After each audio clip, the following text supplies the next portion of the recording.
Okay, in this problem, we have three different types of ions. We have potassium ions, phosphate ions, and we have chloride ions.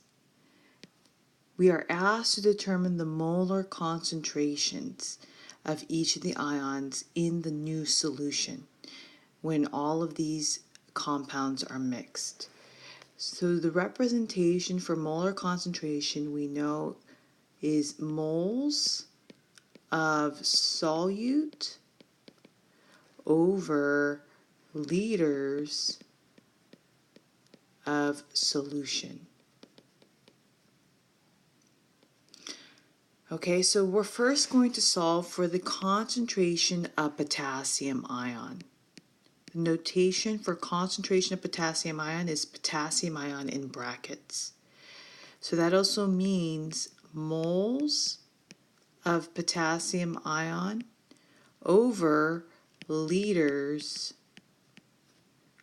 of total solution.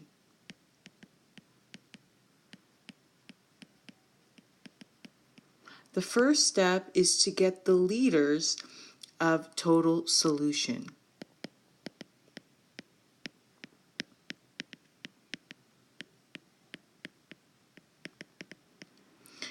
Okay, in our problem we have 175 mils of potassium phosphate and 27 mils of potassium chloride. Okay, but we need to convert that to liters.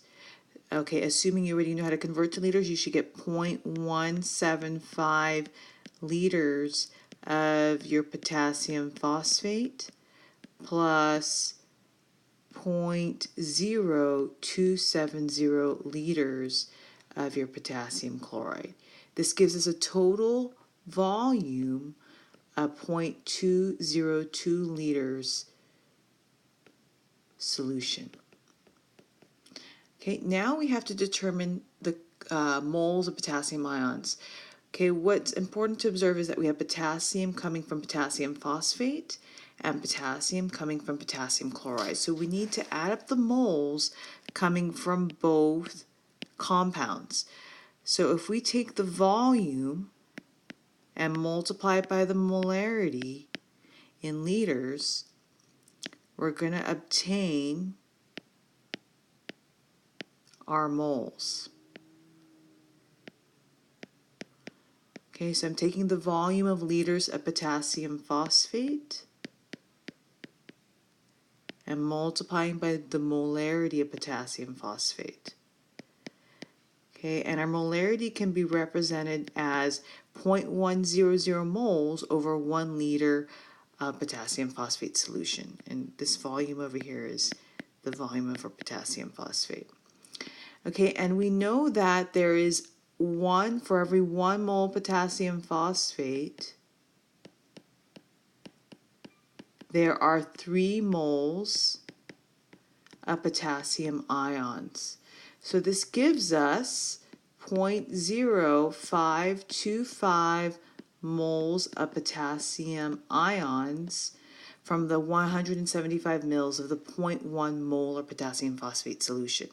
Okay, now we need to determine the moles from the potassium chloride. So again, we take our volume in liters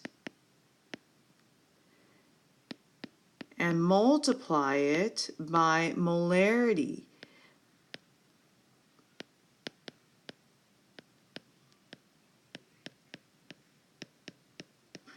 Okay, and we have a 1-to-1 mole ratio. For every 1 mole of KCl, we have 1 mole of potassium ions. So this gives us 0.0054 moles of potassium from the potassium chloride.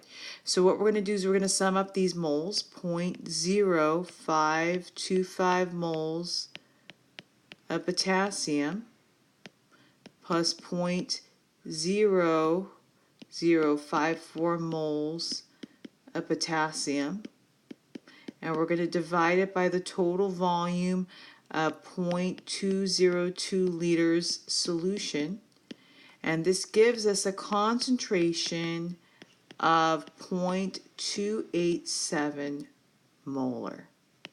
And that's how we determine the concentration of potassium ions.